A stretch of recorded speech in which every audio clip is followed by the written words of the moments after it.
Japet Aguilar, makakalaro nga ba sa Ginebra versus TNT with 7'3" Bolbol sa Sunday? At Coach Tim may nireveal sa estado na tunay na magiging lagay ni Japet kung paglalaroin na ba ito. So saan nga ba nakadepende? So yan ang ating mga tatalakayin.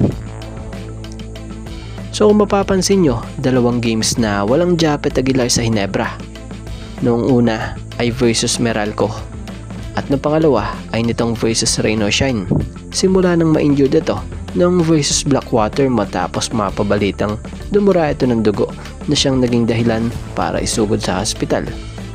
So bagamat ilang araw na rin ng pagre-recover nito, may good news nga. So balitay na kumpleto na nito ang 10 days nitong pagpapahinga with no physical activity. Kumbaga, total rest. No running, no activity. So about nga sa nagtatanong kung makapaglalaro na ba sa Sunday kontra TNT na may import na 7'3". Ang sagot nga dyan ay nakadepende. Dahil na nga sa mas gusto nila Coach Tim Cone na ibalik or isabak muli ito sa game ng 100% or sure 100% na nasa kondisyon. Para nga syempre hindi na bumalik sa injury. So magiging daan lang ng pagbabalik ni Japet sa regular rotation ng Ginebra ay itong paraan na to. Yung kanyang pagbabalik shape, syempre galing si Japet sa mahabang pahinga nang wala munang kahit anong mabibigat na activity. So mas sinisigurado nga po ng kampo nila Coach Tim na kung magbalik ito talagang fully recovered na. Yung 100% sure. So balita nga ngayong Martes na ang inaasahang pagbabalik ensayo nito.